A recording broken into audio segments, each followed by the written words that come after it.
Jolly Green 1990 here with my thoughts and opinions on Road to Laugh Tale number 4, particularly the bounties. So, in Road to Laugh Tale 4, which is a short little series that Oda, the author of One Piece, is doing essentially on his thoughts, extra information when released, and so I want to talk about the One Piece character bounties that we have not always known or have not always been talked about. So, he goes through essentially the top first, I want to say 15. Essentially, you have Goldie Roger, you have Edward Newgate, Kaido, Charlotte, Linlin, Shanks. Those are the top essentially 5. And then 6 you have now Luffy, Kid, Law, and then Blackbeard. One thing I do want to mention that really stands out to me essentially is that with the dissolution of the 7 warlords, a good number of high bounties are set to be resolved. So pretty much with the warlord system being turned over, with everything that happened in Wano, there are going to be new bounties. Everyone's like, oh, are we going to get to know the bounties? I think, honestly believe new bounties are coming. So when we continue, I was talking about Blackbeard, then you have King, Marco, Queen, Katakuri, Jack. Those are all essentially 1 billion and above. Now we're going to look at the million. And so what didn't surprise me, we had smoothies, we had crackers, we had Paris Bros. Sabo, I think, was released, but I wasn't sure, so that was 602 million. Snack was the same. What surprised me was that Aces and Oars Jr. were the same, which is 550 million.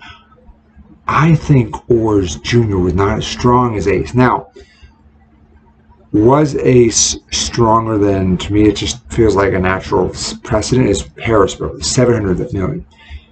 Yes, but his bounty didn't match that. So sometimes we have characters who are stronger than what feels like their bounty is.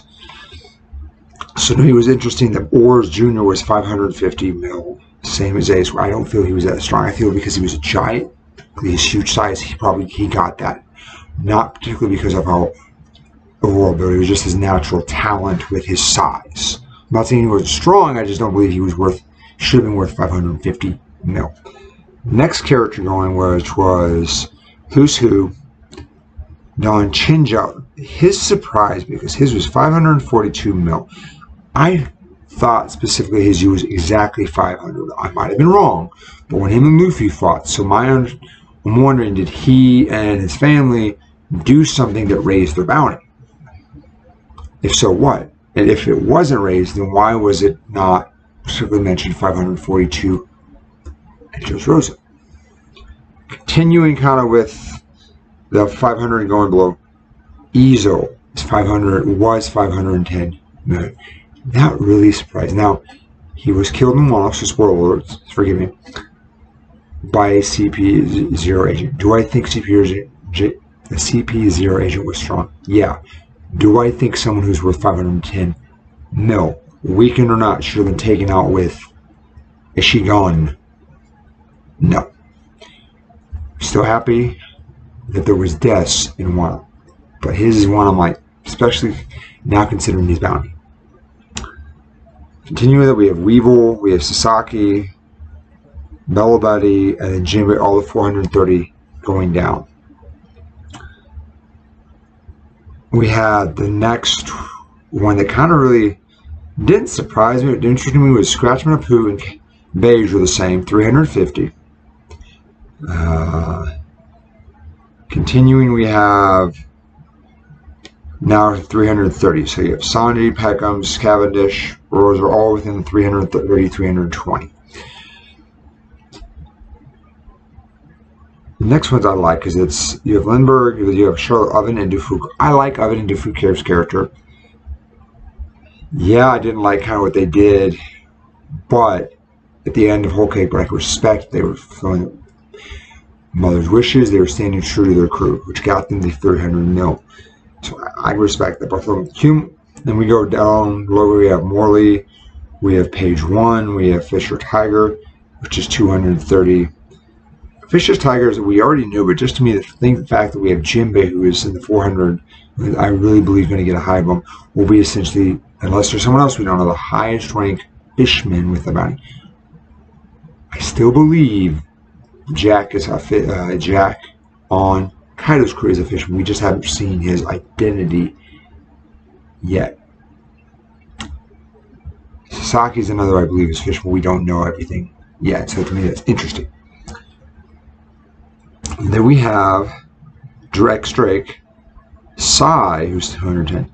So to me, Sai having a bounty. So yeah, what did he do after Dressrosa, or was it already at Dressrosa that he had his bounty?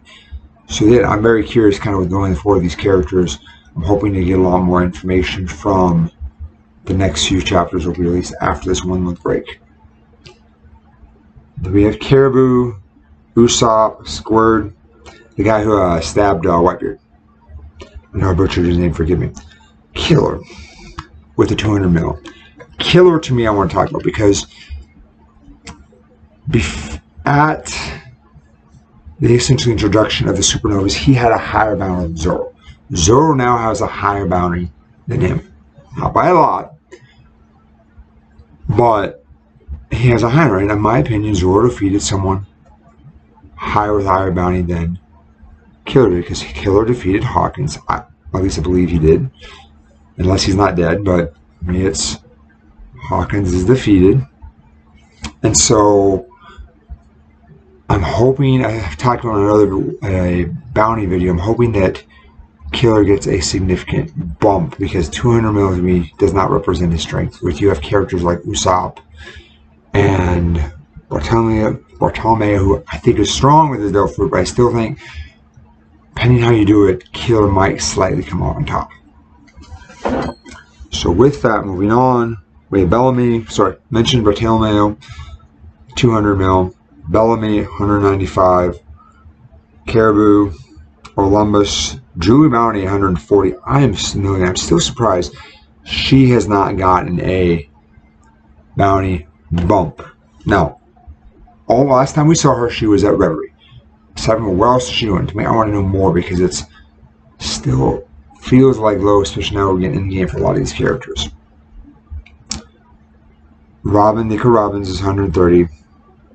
Rouge, Bobbin, Dory, Bragi, 100 million. And so that to me is the review of part 4 of the Road to Laugh-Tale, the bounties. Let me know your thoughts and opinions. If you agree with me, something should be higher or something should be lower, and if you're happy that we actually got some more bounty information on some of these other characters, or if you're I don't care either. For me, the bounty, the strength, I don't particularly like power scaling, but I like comparing and understanding the journey and the people defeated versus who's next. And it always seems like once you get over 100 mil, that's a huge leap. 300 mil is another, 500 mil, and then from 500 mil to $1 billion is hard to really get over. And then when you go, there's only a few people who actually get over that. And then you particularly, I would say once you're past the 1.5, then you really start getting at possible Yonko strength levels. Again, this is my video. Let me know your thoughts, ideas possibly for new videos. Anyway, let me know. Jolly Green 1990 signing out.